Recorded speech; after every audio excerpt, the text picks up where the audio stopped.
여러분의 표정이 별로 반가운 표정들이 아닙니다. 한참 흔들어댔는데 너무 조용한 목소리의 목사가 나와서 저 사람 누구야 하시는 분이 몇 분 계시는 것 같습니다. 성김 수련회 저녁 강사를 해달라고 해서 제가 극구 사양했습니다. 저는 그만한 목회 연수도 안 되고 인격도 안 됩니다. 하나님이 아십니다. 그래서 계속 사양을 했더니 알았다고 해놓고 어느 날 저희 교회 부목사님이 오셔가지고 목사님 기독 신보 보니까 목사님이 강사로 나왔습니다 해서 보니까 강사로 나왔어요. 그래서 어르신 김경원 목사님께 이거 어떻게 된 거냐고 말씀을 드리면서도 제가 원로 목사님 모시고 있습니다. 평생 한 번도 목사님이 말씀하실 때 제가 최종적으로 거절해 본 적은 없습니다. 저한테는 김경원 목사님이 어르신이기 때문에 그냥 해서 아멘 하고 그냥 두려운 마음으로 섰습니다. 아멘입니다. 고맙습니다. 한참 여름에 너무 더우면요, 목사님들이 가끔 여름 선교할 때는 유머로 하십니다. 너무 조시는 분이 많아가지고 목사님이 삼행시를 하셨습니다. 사이다였습니다. 사, 교인들이 운을 띄시니까 사랑의 당신, 이 세상 다 하도록, 다시 태어나도 사랑해. 장로님들의 표정이 벌레 씹은 표정이십니까? 너무너무 좋았습니다. 연세 많으신 어르신이 몸이 아파서 못 온 집에 있는 권사에게 예배 끝나고 가가지고 그걸 그대로 한번 하고 싶어서 했습니다. 여보 한번 띄워봐. 예, 사랑해 당신, 이 세상 다 하도록. 아내 권사가 다 했는데 이제 연세가 좀 드셔서 깜빡 까먹고 말았습니다. 아내는 너무 좋아가지고 흐뭇한 표정으로 다 물어보는데 문득 떠오른 단어가 있어서 한마디 던졌다고 합니다. 다 뻥이야, 다 뻥.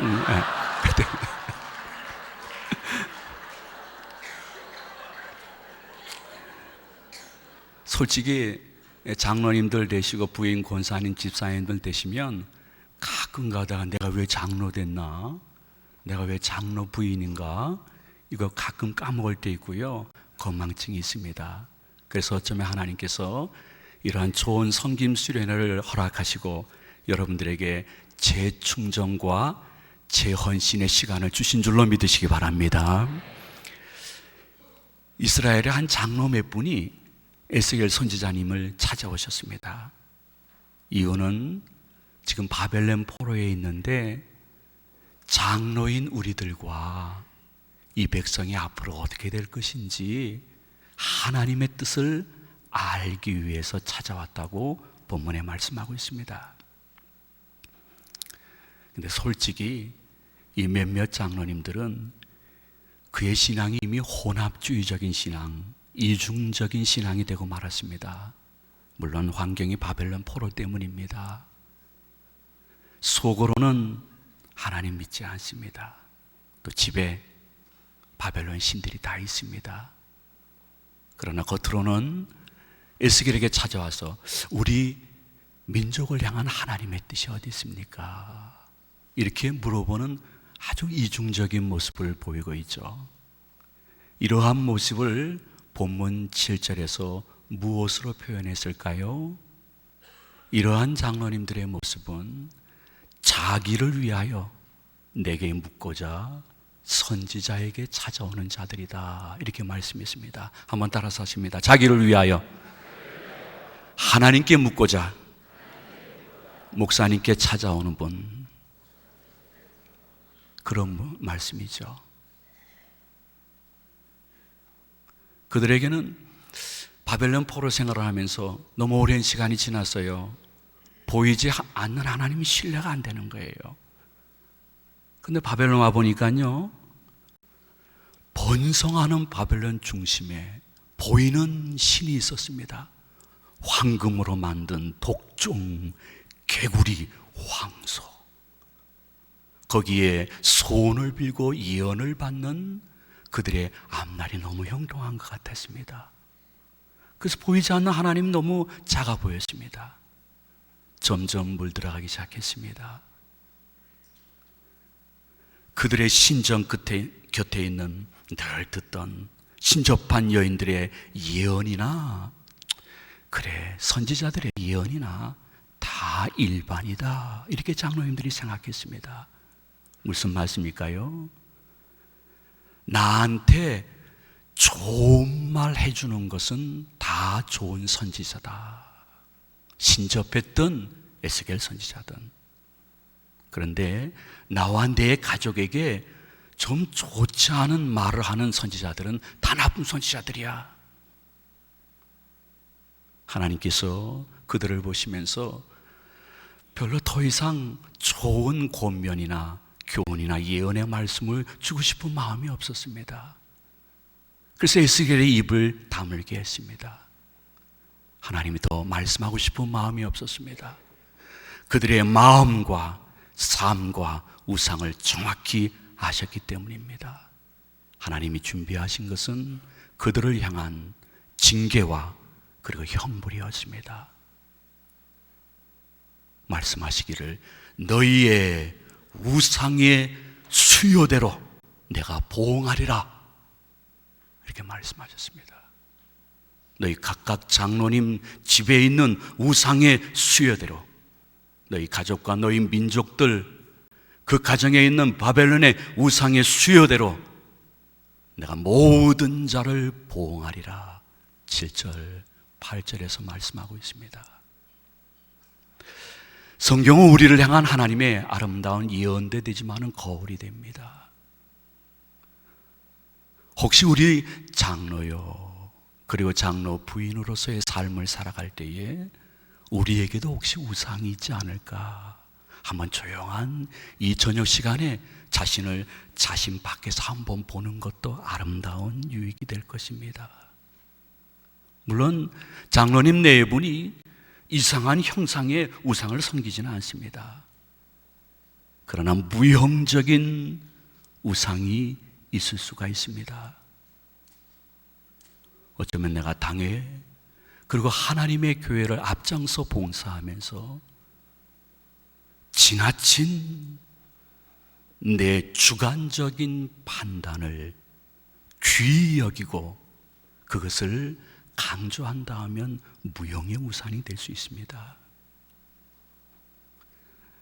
내가 장로 부인으로서 내 남편이여 동시 장로님인 이 남편을 섬기고 하나님의 교회를 뒤에서 기도로 뒷받침할 때에 나의 주관적인 판단 혹은 경험, 상식, 인간적인 지식을 너무 강하게 주장한다 하면 어쩌면 그것이 우리들 가운데 있는 보이지 않는 우상일 수도 있는 것입니다.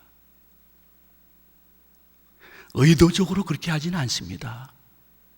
물론 소리를 크게 내서 이렇게 말하지는 않습니다. 그러나 내 마음속에 담임 목사도 좀 다뤄야 될 대상이야 하는 생각이 조금이라도 있다 하면 이것도 어쩌면 내 마음속에 우상일 수 있습니다. 우리들이 일주일 동안 얼마나 어려운 이 사회생활을 하고 교회에 오는 것인데 저 교인들이 생존 경쟁이 아니라 생존 전쟁을 치르면서 일주일 동안 피투성이가 돼서 들어왔는데 담임 목사가 하나님의 교인들을 위로하고 격려하는 설교를 해야지. 이건 무슨 설교야? 목사님 설교도 좀 바뀌어야 돼 하는 내 마음속에 꿈틀거림이 있다고 하면 어쩌면 제가 잘못 판단했는지 모르지만 내 자아라는 우상이 내 안에 있다고 말해도 과언이 아니겠는가? 내가 겉으로는 경건하지만 속으로는 내 주관과 경험과 판단과 상식과 세상 지식이 나를 지배하고 그리고 담임 목사까지 다뤄야 된다는 생각이 조금이라도 깔려있다 하면 어느새 나의 이러한 이중적인 모습은 하나님도 다룰 수 있다는 생각이 저변에 깔릴 수가 있습니다. 마치 타이타닉호처럼 말입니다. 타이타닉호가 처음으로 이제 출항하기 전에 광고를 대대적으로 했습니다. 광고 내용은 딱 한 가지였습니다. 타이타닉호는 하나님도 침몰시킬 수 없다. 타이타닉호는 하나님도 침몰시킬 수 없다. 자기들이 만든 최고의 배, 큰 배를 바라보면서 자기들이 스스로 자아로 판단했습니다. 자신들의 상식과 경험으로 판단했습니다. 이 배는 타이타닉호는 하나님도 침몰할 수 없다. 침몰시킬 수 없다. 우리들의 마음속에 스스로 단장해서 하나님의 교회의 전통을 보수와 개혁을 추구하는 장로교에서 더 위에 올려서 그것을 끝까지 지켜야 된다 하면 그것도 마음의 우상이 될 수 있습니다. 우리 교회 전통이야. 전통은 함부로 바꾸는 것이 아니야. 너희들도 우리 나이 돼봐 다 이해할 수 있는 거야. 잘 들어. 목사는 혹시 왔다가 다시 떠날 수 있는 거야. 그러나 우리 교회를 끝까지 지킬 수 있는 주인은 우리야. 정신 차려.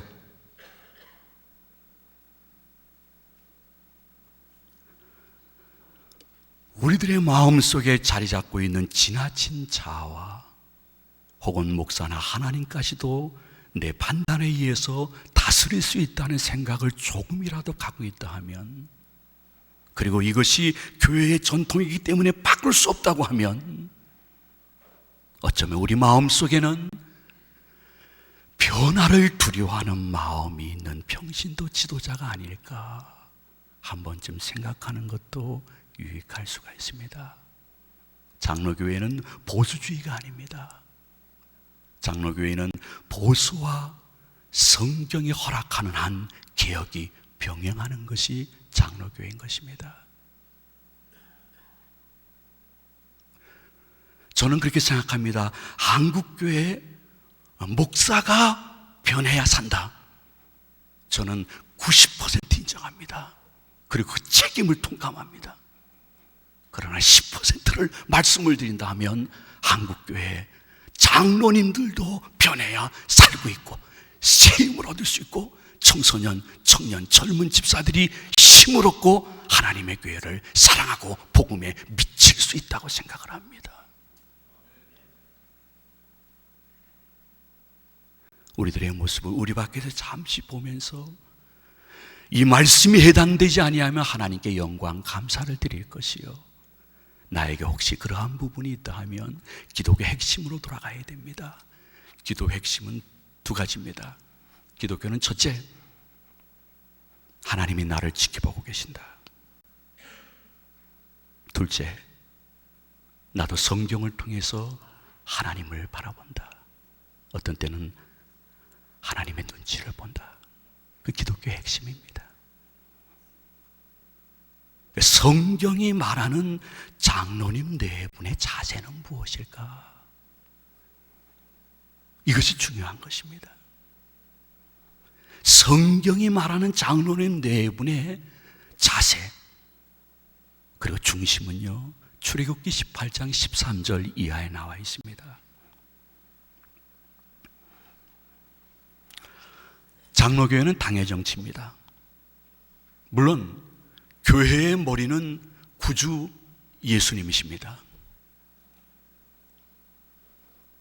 그러나 교인의 대표는 장로님이십니다. 그리고 교회의 대표는 담임 목사님이십니다.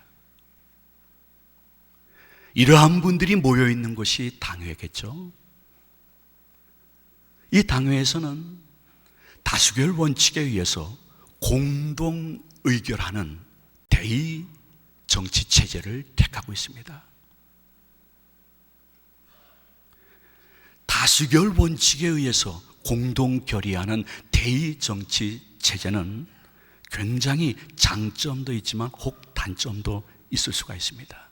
왜냐하면 세상의 모든 정부의 대의정치 체제는 삼권이 분리되어 있습니다. 우리나라도 마찬가지입니다.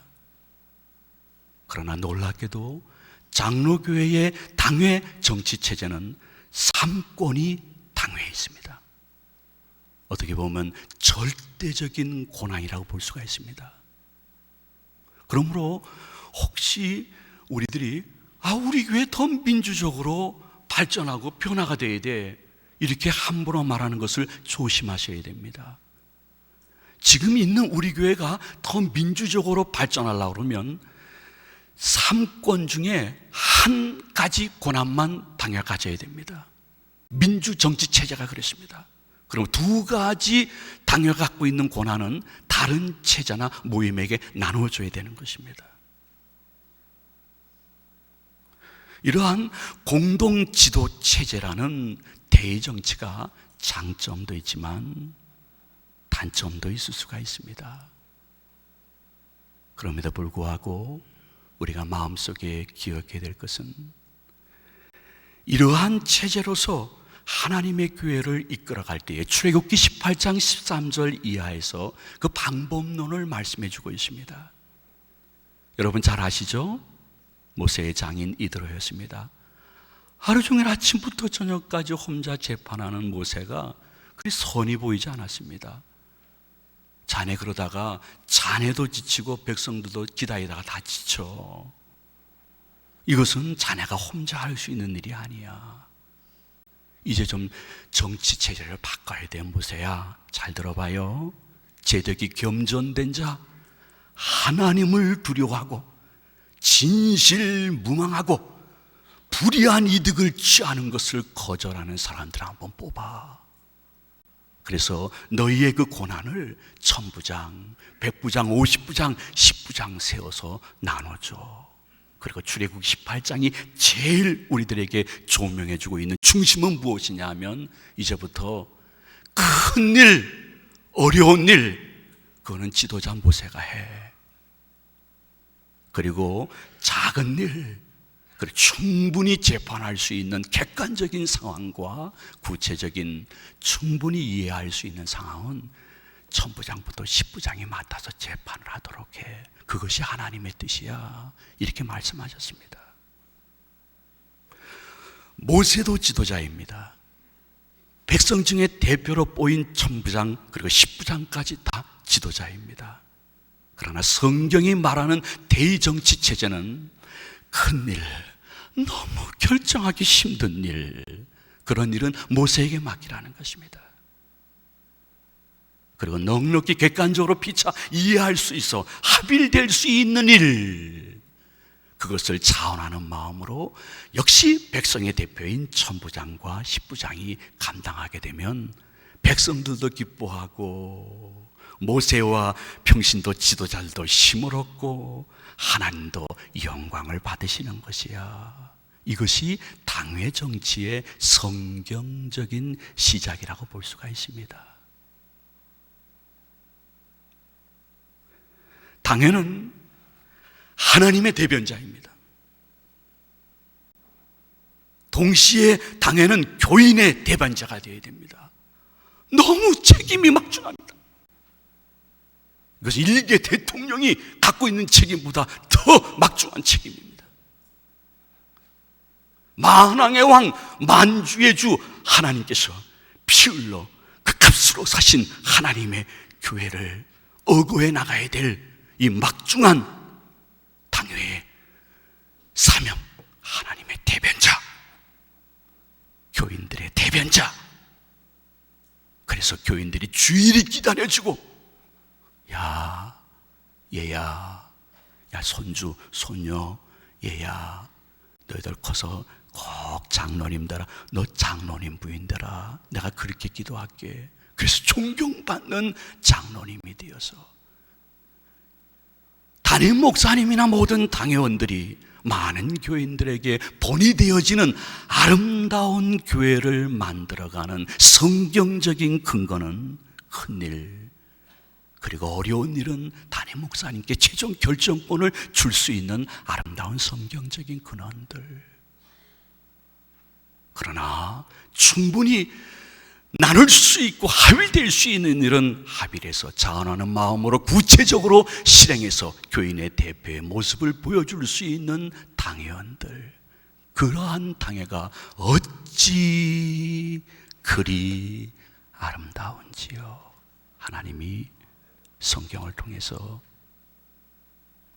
말씀하고 있습니다. 이러한 역할 분담이 분명하지 아니하면 10중 8구 그 당회는 얼마 지난 후에 서로 당을 지어서 싸우는 당회가 되고 맙니다. 교인들이 존경을 하지 않습니다. 교회 밖의 사람들도 전도하고 구제하면 당회로 말미암아 있어진 아픔의 소식들이 교회 밖으로 나가서 동네 사람들이 이렇게 이야기합니다. 그저 우리한테 전도하지 말고 당신들끼리 싸우지나 마셔. 들려오는 소식이 좀 좋지 않시다. 여러분, 친절한 금자씨라는 영화를 보시는지 모르겠습니다. 주인공 이영애 배우가 나옵니다. 목사를 만났을 때 빙그레 조소 어린 표정으로 한마디 던졌습니다. 너나 잘하세요. 너나 잘하세요. 대학로에서 두 청년이 그냥 신나게 싸우고 있더래. 청년이 너무 싸워대니까요, 사람들이 주위에서 말리지 못하는 거예요. 근데 연세 많으신 분이 중간에 들어가더니 그냥 학생들을 다 제껴놓고 싸우는 두 학생에게 한마디 딱 던졌더니 싸움이 끝나버렸대요. 마, 이 녀석들아, 여기가 교회인 줄 알아 이놈아? 그랬답니다. 다들 어리둥절해가지고서 예 하고서 흩어졌답니다.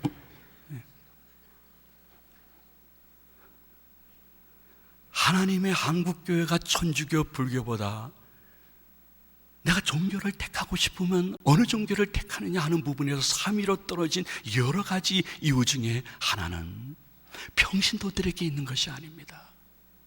어쩌면 당회장과 평신도의 대표인 우리들의 어떠한 부분에서 역할 분담이 잘 되지 못해서 이루어진 서로 당을 짓는 당회의 모습이 너무 빨리 그들의 모습에게 이전에 인터넷을 통해서 완전히 벌거벗기듯이 보여지기 때문인 것입니다.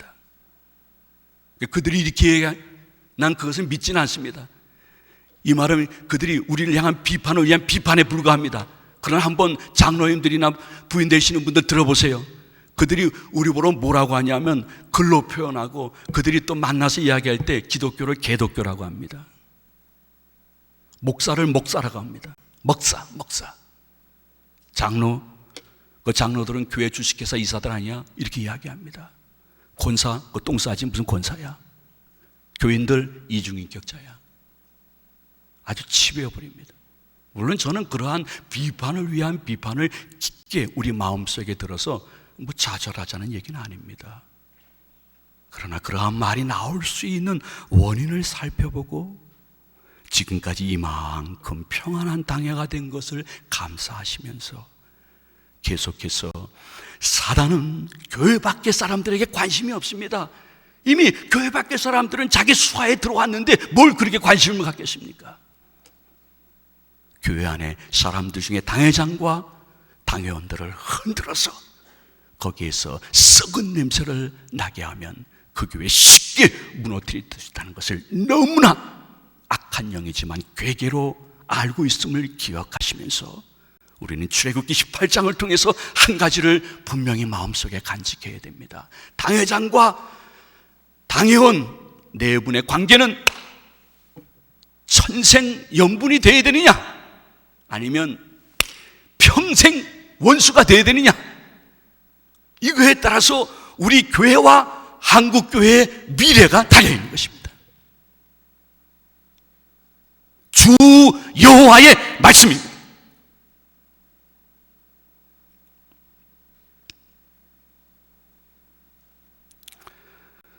얼마 전에 한 7, 8년 지났을까요? TV에 여러분 그런 프로 기억나시죠?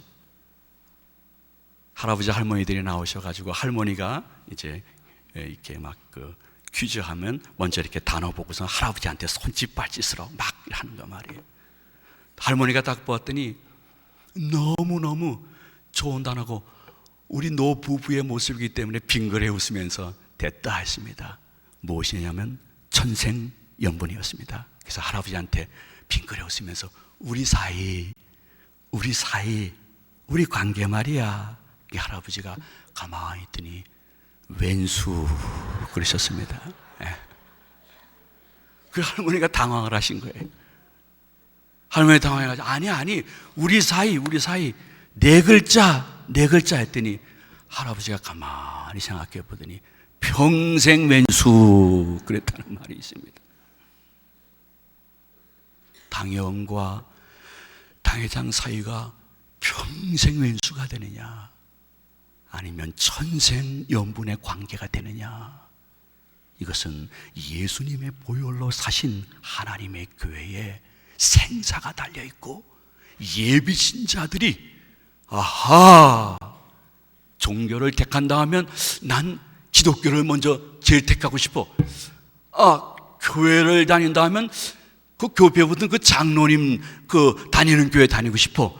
그 결정의 최고의 근본적인 판단의 원인은 어디 있느냐? 당회장과 당회원 부부의 관계가 평생 왼수냐? 아니면 천생연분이냐? 거기에 달려 있습니다. 그래서 하나님이 어떠한 교회 내 조직보다 당회의 조직에 대해서 더 많은 사랑도 있고 솔직히 더 많은 노염도 있을 수 있다는 가능성을 부인하기가 어렵습니다.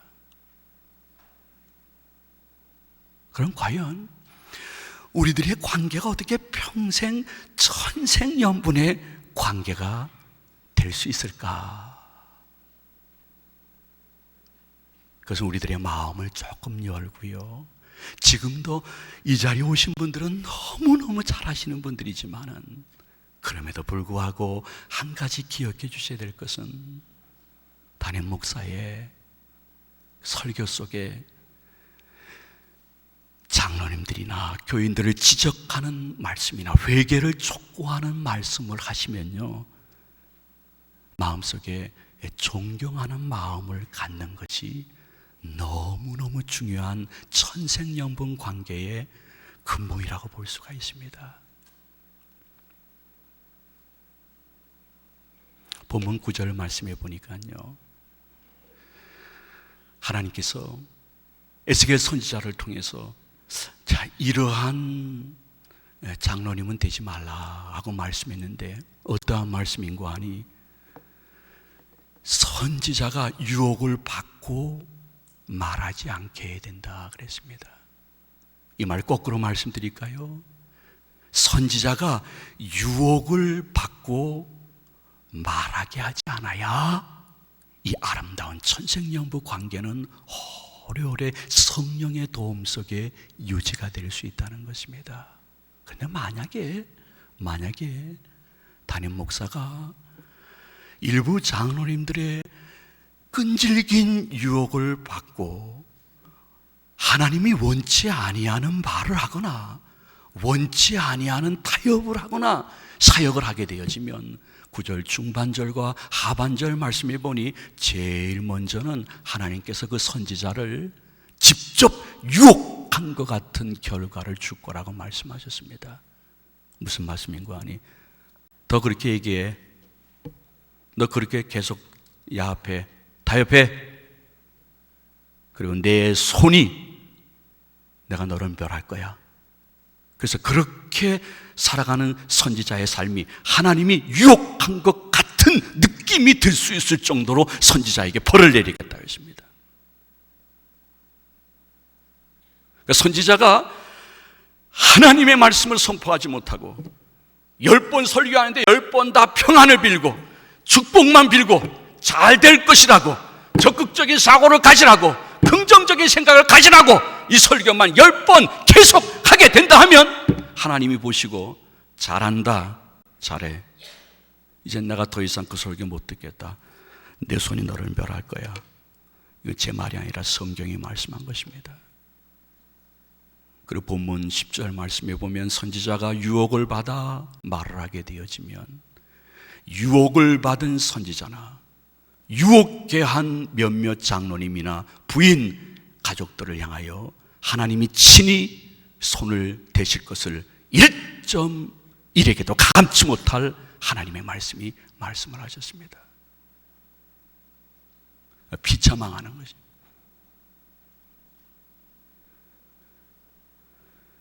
어쩌면 성경을 조명해서 봤을 때에 당회장과 당회원 네 분의 관계는 공동 운명체라고 볼 수가 있습니다.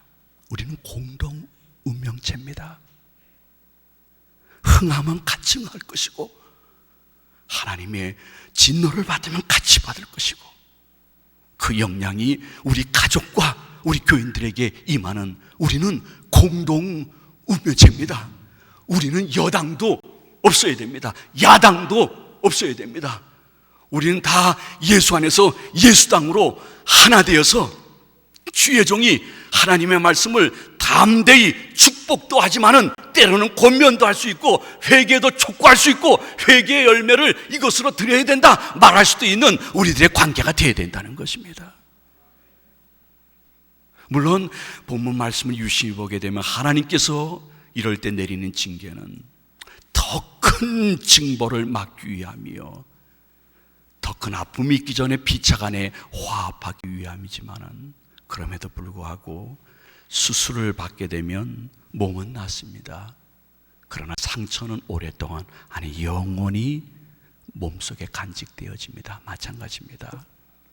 우리들이 피차간에 하나님의 진노를 받게 되어지면 회개해서 그 죄는 용서받지만은 죄책은 오래 남을 수 있는 가능성이 있습니다. 우리는 개와 소와 동물처럼 얻어맞아야지만 그렇게 살아가는 사람들은 아닙니다. 그럼 과연 여러분 당회원들이 그 담임 목사님들이 설교하는 그 설교에 혹은 권면이나 잘못을 지적함이나 혹은 회개를 촉구하는 설교를 10번 설교할 때 한 몇 번 정도 하면 좋을까? 그 정도는 이해해 주셔야 되지 않을까? 세상의 원리가 영의 원리를 약간은 가르쳐 줍니다.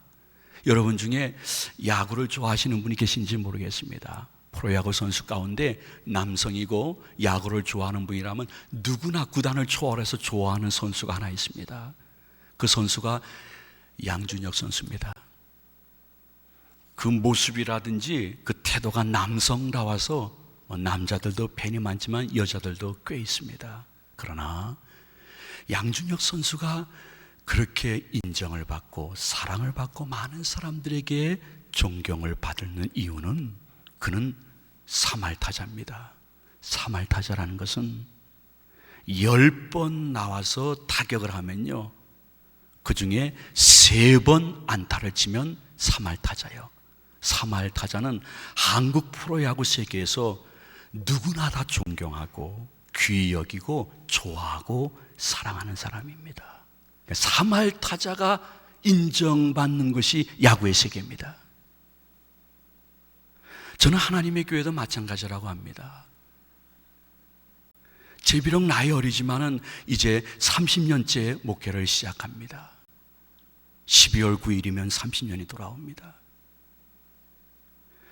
어떻게 보면 굉장히 짧은 것 같으나 동시에 지금 생각해 보면 너무 기록하고 아득했던 30년 목회 여정 속에 제가 느낄 수 있었던 좋은 당회원들은 누구였냐 하면 이렇게 10번 설교할 때 3번 회개를 촉구하는 설교와 회개의 열매를 강조하는 설교를 은혜 가운데 받는 당회원과 그의 부인들이 그렇게 제 마음속에 아름답게 지금도 추억으로 남겨져 있습니다.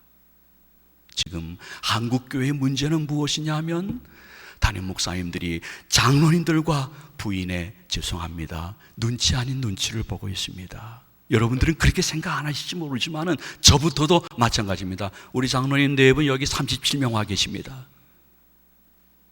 그러나 저도 솔직히 제가 설교 준비할 때에 장로님들, 그 장로님 부인들에 대해서 눈치를 보면서 단어 하나를 조심스럽게 하고 있습니다. 그러나 평안한 교회와 문제 있는 교회를 살펴보면요, 이 3할 타자가 아니라 3할 담임 목사님을 인정하고 좋아하고 품어주고, 그래 맞아, 우리와 우리 가족이 잘못해서 목사님이 저 말씀하신 것이니까 우리가 다시 새롭게 회개하고 열매를 바치자 해서 3할 담임 목사가 인정받는 교회, 인정받는 당회는 그 교회가, 그 당회가 평안합니다. 지금 이 3할 담임 목사가 너무너무 점점 적어지기 때문에 한국교회에 사단이 교회 하나까지 들어와서 칼날을 위해서 춤추고 있는 현상이 나타나고 있는 것입니다. 저는 여러분의 교회의 사정은 모릅니다. 그냥 객관적으로 말씀을 올리는 것뿐입니다. 우리의 마음속에 3할 담임 목사를 인정하고 수긍하고 그 말씀을 좋아하고 그분을 존경한다 하면 우리 교회는 하나님이 더 인정하고 하나님이 더 부흥시켜 주실 것입니다. 회개를 촉구할 수 있는 3할 담임 목사님들이 점점 많아지고, 그 3할 담임 목사님들을 향하여 당회원들이 내가 먼저 은혜 받았다고, 내가 먼저 변하겠다고 말씀해 주는 교회가 점점 많아지면 한국 교회가 희망이 있고 이 민족이 희망이 있을 줄로 믿으시기를 바랍니다. 저희 교회는 59년 되었습니다. 인천 제2장로교회라는 것은 인천에서 두 번째로 세워졌다는 장로교회죠. 그전에는 장로교회가 쓸 수가 없었습니다. 선교사님들이 감리교 교구로 선포했기 때문이죠. 59년 굉장히 인천에서는 오래된 겁니다. 60년 된 장로교회가 제1장로교회, 우리보다 1년 많은 것이죠. 근데 거긴 통합측입니다. 우리는 이제 합동측이죠. 합동측으로는 제일 오래된 교회죠. 장로님들이 시무, 은퇴, 원로, 장로님 합쳐서 37분이 계십니다. 여러분들은 간이 커서 놀라지도 않는구만요. 근데 저는 그 교회 출신입니다. 그 교회에서 태어나서 부목사로 다시 와서 담임이 된 그게 주일학교 출신입니다. 59년 동안 담임 목사님이 딱 두 분밖에 안 바뀌었습니다. 1대 담임 목사님은 이승길 목사님, 우리 교단 25대 총회장 하셨습니다. 그 어르신께서 한평생 목회하시다, 그땐 정년 은퇴가 없었으니까요, 소천하셔서 그분 밑에서 부목사님 생활하던 2대 이삼성 목사님께서 담임 목사님이 되셨습니다. 그분이 평생 목회하시다가 만 70에 은퇴하셨습니다. 그러자 3대 담임 목사가 부목사로 있다가 이제 담임 목사가 되었습니다. 그 3대 담임 목사 이름이 무엇입니까? 아이고 잘하시네요. 예, 건영 아파트, 이건영 아파트 이 목사입니다. 제가 또 지금 이제 12월 9일 되면 이제 제가 한 부목사 6년에다가 담임 목사 15년 이렇게 이제 꽤 오래됐어요. 저도요, 가만히 보니까요. 저희 교회의 특징이 무엇이냐면 우리 합동측의 11,000여 개 교회 가운데 59년 동안 담임 목사님이 두 분밖에 교체 안 됐고, 두 분이 다 증경총회장을 하셨고, 어떠한 특별한 유고가 있어서 바뀐 것이 아니라 소천, 은퇴가 되어서 자연스럽게 은혜 중에 이렇게 바뀐 교회가 약 3교회나 4교회 된다고 합니다. 그건 우리가 갖고 있는 좋은 자랑이요 기쁨일 수가 있습니다. 그런데 1대 담임 목사님 이승길 목사님은 별명이 호랑이였습니다. 그래서 저도 아주 어렸을 때 1대 담임 목사님 이승길 목사님이 나타나면 저와 함께 모든 아이들이 골목으로 숨거나 화장실 뒤로 숨었습니다. 워낙 무서운 분이었기 때문입니다. 그냥 마음은 따뜻하셨는데 그것을 우리들이 몰랐을 뿐이죠. 2대 담임 목사님 이삼성 목사님 77회 총회장 하셨지만요, 그분이 너무 성품이 온화하고 좋습니다. 그런데 이것은 아니다 하면요 공개 재판해 버립니다. 이 말이 무슨 뜻이냐면 우리 이대 담임 목사님, 이삼수 목사님 계실 때에는 이렇게 예배드리다가 화장실 가고 싶어서 중간에 나갔다가는 그 수많은 교인들 앞에서 공개 재판을 받아버리고 맙니다. 다시는 얼굴을 듣지 못할 정도로 아주 직접적으로 그냥 쏴버리십니다. 이상서 목사님들은 마음으로는 굉장히 온유한 분이지만은 이것은 아니다, 이건 성경적이 아니다 할 때는 굉장히 호랑이였습니다. 3대 이건영 목사도 얼굴이 이렇게 인자하게 생기고 목소리가 은혜스럽지만은 성질나면 무섭습니다. 이것도. 네.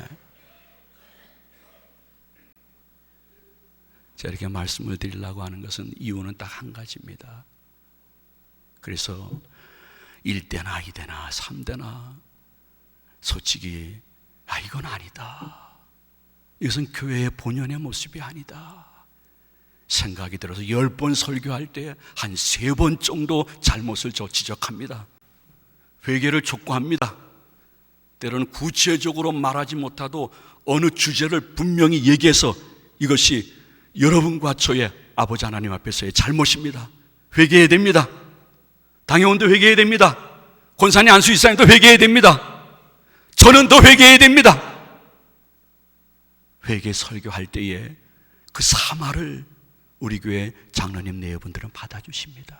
맞아, 우리들이 저 설교 받아 마땅해. 자녀들에게 이야기합니다.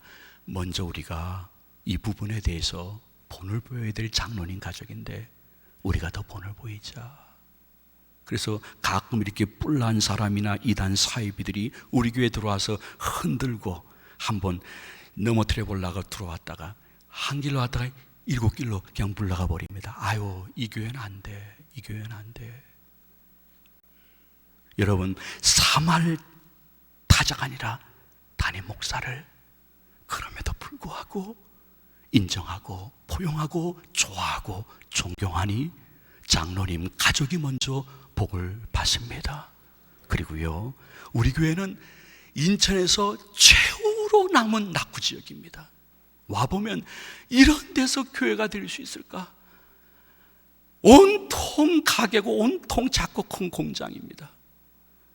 바로 옆에 축구장, 뒤에 야구장, 그리고 맨 뒤에 실내 수영장, 테니스장, 그리고 오른쪽에 유명한 음식점, 하나님의 교회 근처에 아파트군이 한 군데도 없는 비아파트 그 공장지대에서 하나님의 교회가 그럼에도 불구하고 양적, 질적, 구조적으로 성장할 수 있었던 것은 99%는 하나님의 은혜지만은 1%는 담임 목사의 사말 설교를 그대로 받고 아무 말 하지 않고 본을 보이는 당회원과 그 부인들이 계시기 때문에 그 철저한 옛 동네 안에서 하나님의 교회가 성장하는 것을 제가 자신 있게 말씀드리면서 여러분들은 더 좋은 장로님 네 분이지만은 이러한 좋은 기회를 통해서 사말 담임 목사, 우리 목사 되면 나와 너와 우리가 다 사는 비결인 줄 아시고 기쁨으로 이 말씀이 여러분의 마음속에 담겨져 신비에 새겨져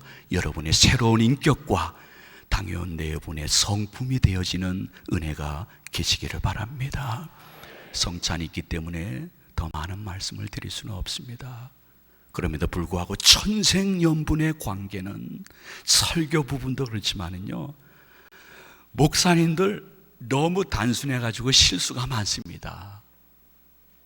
교회 분위기를 보면요, 실수를 덮어주는 교회, 그리고 인내하는 교회를 하나님이 굉장히 사랑하는 것 같습니다. 제가 말씀드리는 것은 지금 말을 지어내는 것이 아니라 실제로 있는 이야기를 말씀을 드릴게요. 제가 알고 있는 목사님이요, 얼마나 실수를 크게 했냐 하면 축도를 하는데 그날따라 너무 더워가지고요, 정신이 없어가지고 성삼위 하나님의 은혜가 성도님들 머리 위에 임할지어다는데 머리가 생각이 안 나는 거예요. 순간 당황하다가 얘기한 게 성삼위 하나님의 은혜가 우리 해골 위에 있을지어다. 그래서 아이고, 해골이 움직일 정도로 교인들이 축도 시간에 웃었답니다. 실제적으로 있는데 제가 그 친구 말을 못할 뿐이에요. 예. 그리고 그분은, 그 목사님은요, 그 후에 여러 가지로 많이 어려움을 당했어요. 이 젊은 목사가요, 성찬을 집례하는데 여러분 목사들이 당황합니다. 저는요, 지금 우리 교회 주일 오전 예배 설교하러 딱 여기 서서 묵상 기도할 때가 굉장히 당황합니다. 나오면 성령님이 역사하는 것을 느끼지만요, 그 친구도 성찬 집례하는데 당황이 돼가지고요, 이 떡을 먼저 줘야 되는데 포도주를 먼저 준 거예요. 그러니까 목사님이 포도주 주는데 장로님들이 누가 그거 거절하겠습니까? 다들 그 우물쭈물하고 있는데 선임 장로님이 오셔가지고요, 목사님 떡부터 주셔야 됩니다. 그러니까 이 젊은 목사가 더욱 당해가지고 그냥 주는 대로 잡수세요 그랬어요. 근데 그 친구는 조금 그 위에 아주 목회에 어려움을 당했습니다. 이름은 밝힐 수가 없습니다. 예. 그리고 실제로요, 큰 교회에서는 장례식만 담당하는 젊은 목사가 있습니다. 그러다 얼마 지난 후에 결혼식을 해야 되는데 결혼식을 집례해봤어야죠. 그래가지고 결혼식 하면서 친구한테 물어봐가지고 웬만큼 잘했거든요. 근데 끝부분에 이로써 이제 결혼식을 마쳐야 되겠습니다. 결혼식을 마칩니다 했는데 뭐라고 했을까요? 장례식이라면 그래도 괜찮았습니다. 이거로서 하간식을 마치겠습니다 그랬습니다. 그 친구 하간 안 된 것마다 감사한 일입니다. 예. 목사님들은 실수가 많아요. 생활이 단순하기 때문에 여러분들이 이해 못할 부분들이 많아요. 그리고 대중 앞에 서야 되기 때문에 항상 긴장하기 때문에 실수할. 심지어는 결혼식 하면서요, 혼인선언할 때 하나님이 짝져준 것을 사람이 감히 나누지 못할지니라 이렇게 해야 되는데 사람이 짝져준 것을 하나님이 감히 나누지 못할지니라. 그래가지고 하나님이 그냥 빙그레 웃고 끝나셨답니다. 그냥 아이고 저거 그냥 아이고, 내가 그냥 봐주지. 가객들도 일가 친척들도 다 봐줬답니다. 근데 솔직히 목사들이 실수가 많습니다. 어떤 영적인 실수도 있고요, 목회적인 실수도 있습니다. 그래서 저는 그런 생각을 가끔 해봅니다. 우리 총신 입학식 할 때에 인성 테스트 요새 견본 나온 게 굉장히 많거든요. 근데 총장님이나 교수님들이 많이 생각해 보셔가지고 인성 테스트 한 번만 하면 그 지원자의 인성, 그 성품을 금방 알 수 있거든요. 그런 거 한번 좀 도입해 봤으면 하는 생각이 있고요. 신학교에서 헬라어 히브리어 좋죠. 꼭 배워야 되겠죠. 그러나 헬라어 히브리만큼 신학교 교과 가운데 목회자로서의 기본적인 예의와 성품을 가르쳐주는 좀 과목이 있었으면 하는 정말 간절한 소망이 있습니다. 왜냐하면 목사님들이 영적으로나 인격 성품적으로 솔직히 자질이 장로님 부인보다 못한 분이 목사 안수 받는 현실을 저는 부인하지는 않습니다. 사실 있습니다. 그러나 그러한 영적인 실수, 성품적인 자질의 부족함도 있지만 대중 앞에 서야 되기 때문에 항상 긴장 속에 예기치 못할 실수도 하고요, 어떤 때는 치명적인 실수를 할 때도 있습니다. 저도 마찬가지입니다. 지금 소천하셨지만 장충교회 이규일 목사님 밑에서 목회하는데 목사님이 일부 예배 사회보러 올라오시면서 설교하는 저한테 그랬어요. 이 목사 오늘 성찬식 있으니까 설교를 15분으로 짧게 해야 돼. 예, 알고 있습니다. 꼭 그렇게 하겠습니다 하고 설교를 시작했습니다. 이건 성령이 감동했는지 악령이 감동했는지 모르겠습니다. 제가 35분 했습니다. 35분을. 이거 장충교회 누구 오래되신 분 보면 틀림없이 기억이 날 겁니다. 이 앞에 장로님들이 다 하얀 가운을 입고 앉아 계신데 저분들이 저 왜 가운 입고 계시지? 이런 생각만 했습니다. 이규일 목사님이 뒤에서 하는데 저는 주야 믿습니다 하면서 막 선포 35분에 됐습니다. 그 다음에 제가 말하기 싫습니다. 이규일 목사님이 천사도 흠모하는 성품을 갖고 계신 분이거든요. 그분이 나오시더니 광고하실 때에 도저히 지금 1, 2부 사이 요 사이 시간이 촉박해서 성찬식을 할 수 없으니 혹 성찬에 동참하고 싶은 분들은 2부 예배에 참석하시기 바랍니다. 이렇게 광고를 하셨습니다. 나는 성내 모독죄를 진 놈입니다. 예. 이런 큰 실수가 세상에 어디십니까? 제가 이규일 목사님 방에 가지고 딱 마음의 사표를 내고선 말씀드렸습니다. 목사님 죽을 죄를 졌습니다. 제가 목사님 말씀하는 대로 처신하겠습니다. 근데 일부러 그런 것이 아니라 진짜 몰랐습니다. 그러니까 이규일 목사님이 딱 한 말씀 하셨습니다. 빙그레 웃으시면서 2번은 실수하지 말게나. 난 그분을 평생 잊지 못합니다. 2번은 실수하지 말게나. 장로님들, 담임 목사님들이 한 번 실수할 수 있어요. 그러면 그냥 웃어주세요. 그리고 2번 실수하시면 조금 당황하셔도 괜찮습니다. 그리고 담임 목사님이 3번 실수하면요, 조금 존경 안 해도 괜찮습니다. 그리고 권사님, 집사님들 잘 들어보세요. 담임 목사님이 4번 실수를 해요. 치명적인 실수예요. 그런데 이 4번째 실수를 그래 인간인데 하고 덮어주면요, 그 목사가 5번째 실수는 절대로 안 할 것입니다. 그가 정말 하나님께 소명받은 하나님의 종이라 하면 4번째 실수를 덮어줬을 때에 그가 가룟 유다가 아니라면, 차라리 목사가 안 됐으면 좋을 사람이 아니라고 하면 5번째 그 실수는 안 할 것입니다. 하나님의 상급은 단체 상급은 없습니다. 하나님의 상급은 개인 상급입니다. 하나님은 단체상을 절대로 주지 않습니다. 개인상을 여러분에게 주십니다. 특히 당해온 4분이 담임 목사가 4번 실수하고 치명적인 실수를 했는데도 덮어주면 그 담임 목사가 5번째는 회개하고 그 일을 하지 않고 여러분 개인에게, 영육간에, 그리고 여러분의 자손들에게 복을 내려주실 줄로 믿으시기를 바랍니다. 세상에 완전한 나무는 하나도 없습니다. 나무가 완전하려면 4가지가 완전해야 됩니다. 꽃이 아름다워야 됩니다. 이파리가 고와야 됩니다. 과일이 맛있어야 됩니다. 그 나무가 제목감으로 훌륭해야 됩니다. 여러분 머릿속에 생각해 보십시오.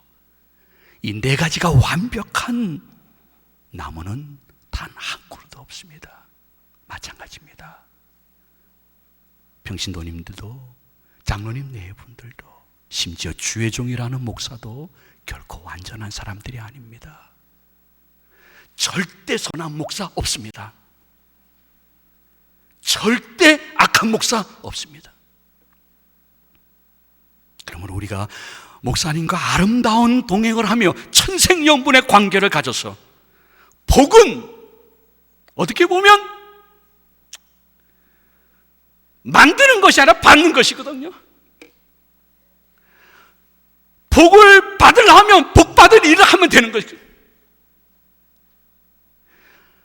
담임 목사님 4부가 천생연분의 관계를 가지며 여러분들이 복을 받는 삶으로 여생을 살아가는 아름다운 흔적을 남기기 위해서는 담임 목사들 인격이 여러분보다 더 못할 수 있고 여러분보다 더 실수 많이 할 수 있습니다. 늘 기억해야 될 것은 그 목사님의 인격보다는 위치를 생각해 주세요. 저분의 인격이 너무 고결해서 내가 존경하고 아름다운 동행을 하겠다. 이것은 그 기준은 여러분들이 바뀔 수도 있고 담임 목사의 삶을 통해서 바뀌어질 수도 있어요. 인격이 아니에요. 위치예요. 하나님의 사자라는 그 위치를 먼저 보며 한 번만 더 품어주세요. 저는 어떤 면에서는 신부들을 좋아합니다. 솔직히 신부님들 술 굉장히 드십니다. 제가 아는 신부는요, 너무 술에 취해가지고 길거리 방황하다가 인천 제물포 거기에서 그냥 차에 쳐서 돌아가셨어요. 얼마나 취하셨으면요. 신부님들 결혼 못했기 때문에, 자녀가 없기 때문에 줄담배 피시는 신부님 많습니다. 아시는 분이 성당에서 장례식을 했기 때문에 갔더니 너무너무 긴 장례식을 끝내고 본당에서 나오는 신부님이 담배로 꼬나물고 나오는 걸 봤습니다. 이야, 신부님들 도박 마작 하시는 분들 많습니다. 그리고 때로는 그것보다 더 그 천주교인들이 볼 때에 부족한 일을 하시는 분들도 가끔 있습니다.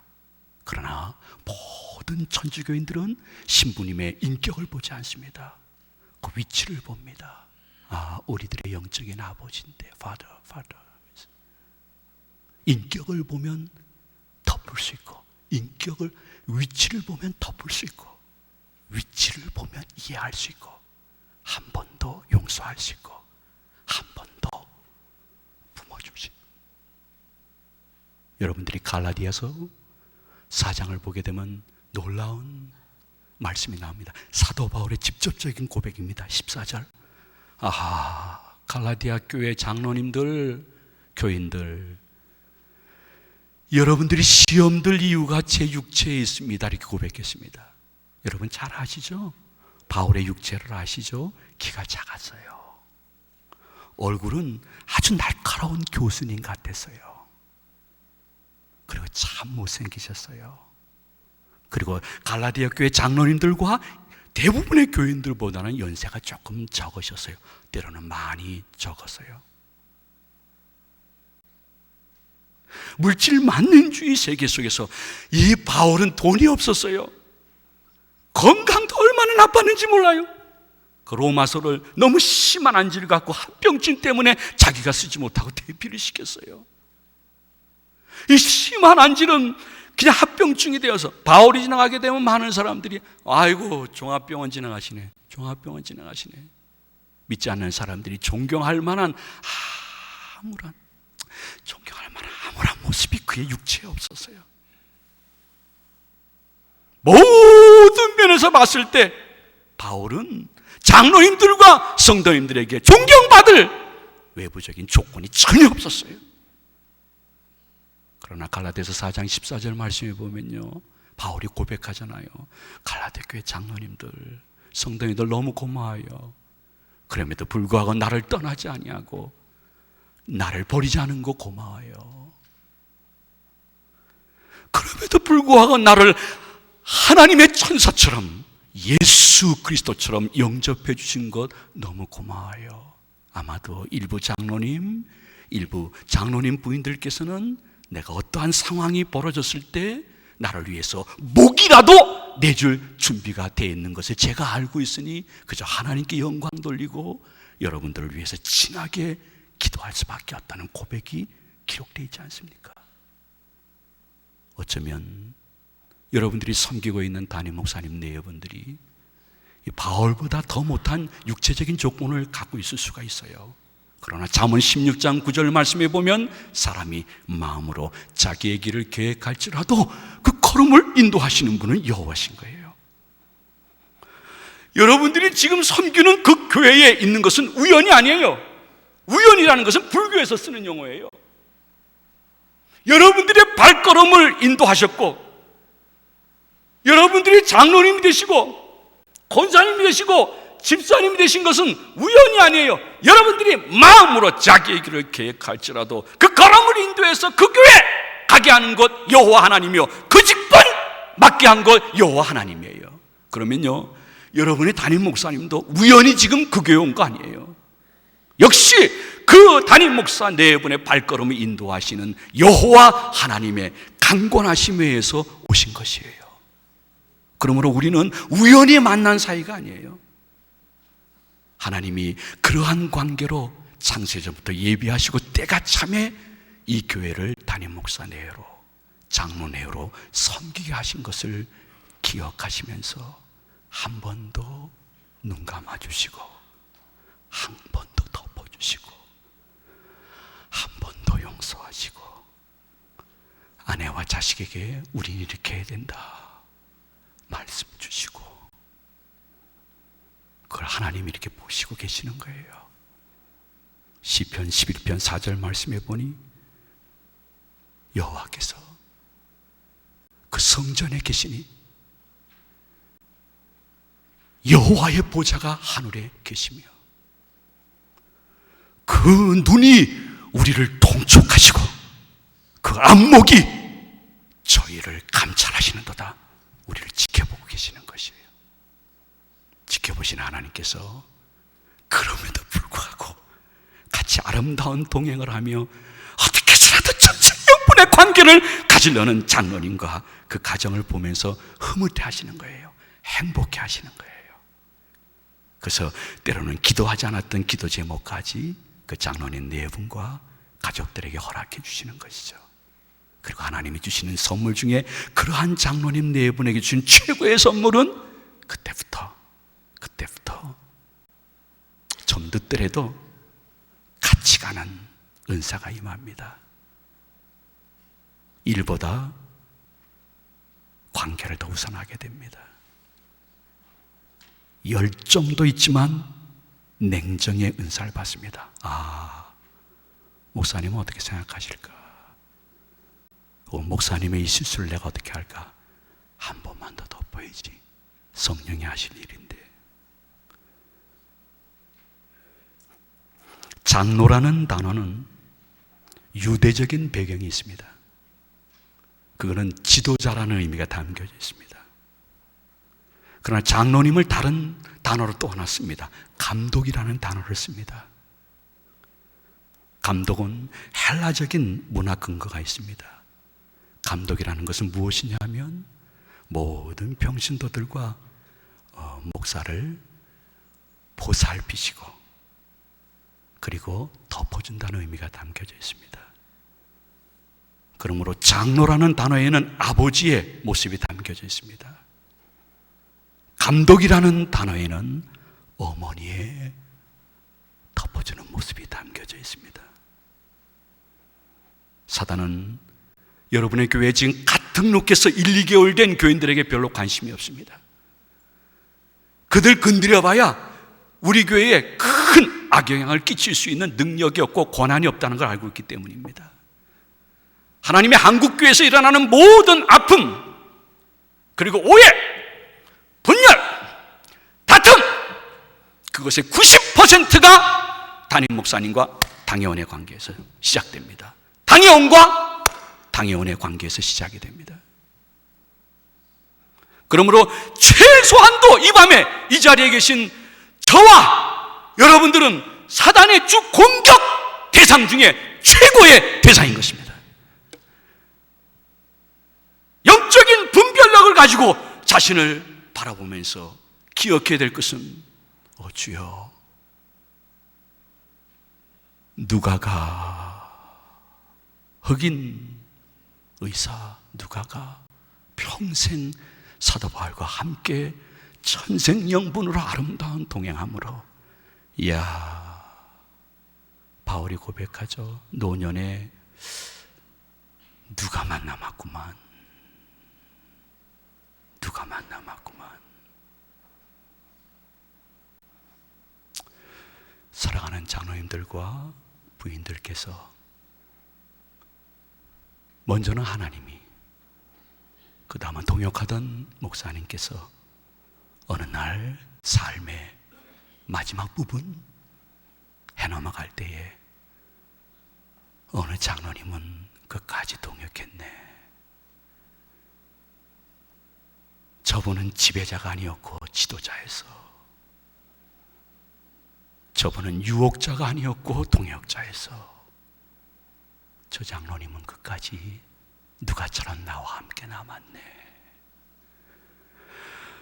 이러한 아름다운 모습을 가풍으로 남기고 하나님께 영광을 돌리기 위해서 큰일, 어려운 일, 최종 결정권은 그저 목사님께 맡겨주세요. 그러나 같이 이야기하다가 합일되어지면 그 일을 구체적으로 우리들이 맡아가지고 주님을 위하여 충성하면 더욱 좋을 줄로 압니다. 우리는 평생 원수가 아닙니다. 천생연분으로 아름다운 동행해야 됩니다. 목사님께 설교권을 주세요. 필요하시면 가끔 인사권도 주세요. 그리고 목사님의 실수를 중심에서 그럼에도 불구하고 한 번만 더 덮어주세요. 거기에서 하나님의 사랑이 무엇인지를 느끼고 체험하고 하나님의 은혜를 귀로만 들었었는데 눈으로 볼 수 있는 아름다운 여생이 되어지기를 진심으로 소망을 드립니다. 기도하시겠습니다.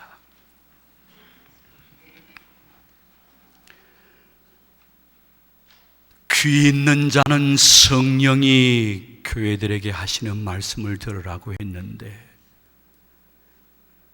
영의 귀를 가지고 이 말씀 받아 영의 양식으로 삼아 하나님께 영광이요 가족들과 교인들에게 본이 되어지며 존경받으며 하나님의 사랑을 만끽하며 살아갈 수 있는 장로님 네 분들로 복을 내려 주시옵소서.